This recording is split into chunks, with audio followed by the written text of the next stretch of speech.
Welcome to the Curio Parlour. Today, for your consideration, the history of the samurai. They ruled Japan for 7 centuries.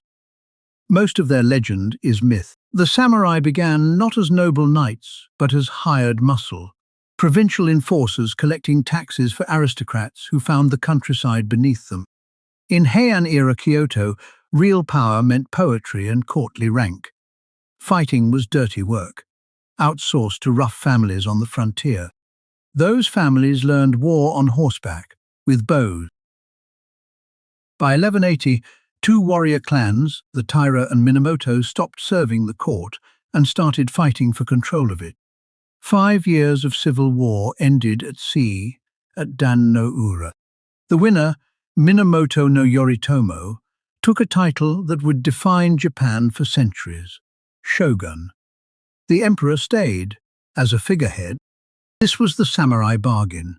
Warriors swore loyalty to lords, lords to the shogun, and land flowed downward as payment for service. In 1274 and 1281, the Mongols, the largest empire in history, invaded.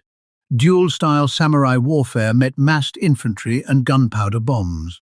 Twice, typhoons wrecked the fleets. Japan called them kamikaze. But the invasions broke the system. There was no conquered land to reward the defenders with, and unpaid warriors grew restless.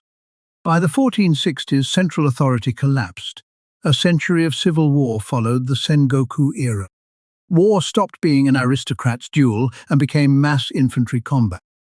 In 1543, Portuguese traders landed with matchlock guns. Within decades, Japan was manufacturing more firearms than any country in Europe.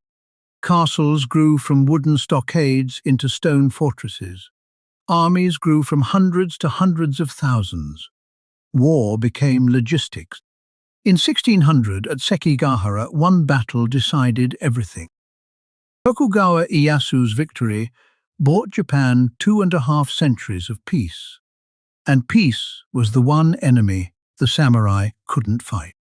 Here's the part the movies skip. For 250 years, most samurai never drew a sword in battle. The warrior class became a class of clerks, administrators, and accountants. Samurai were paid fixed rice stipends, while merchants grew rich on trade. Many warriors quietly slid into debt to the class beneath them. The sword became less a weapon than a badge. 2 blades worn at the hip, marking status the paycheck no longer matched. The finest katana were forged in peacetime as art objects. And this is when Bushido was written down. The famous warrior code was codified by men who had never seen war. Hagakure, the classic of samurai ethics, was dictated around 1710, a nostalgic manifesto for an age already gone. In 1853, American warships steamed into Edo Bay and made Japan's isolation untenable. The shogunate's authority began to crumble. In 1868, rebels overthrew the shogun in the emperor's name. The new Meiji government needed a modern state, and a hereditary warrior caste didn't fit. The dismantling was swift and total.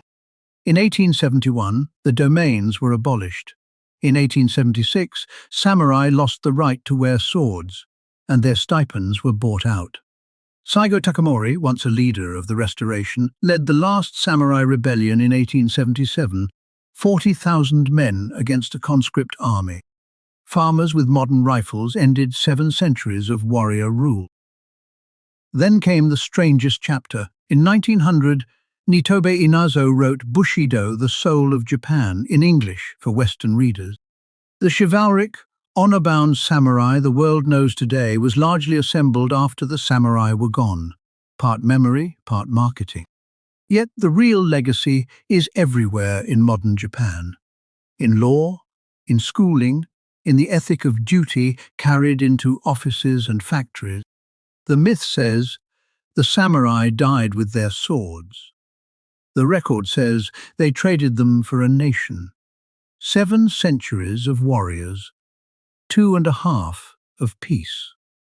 The most successful thing the samurai ever did was stop fighting. Thank you for stopping by the Curio Parlour. Do come again.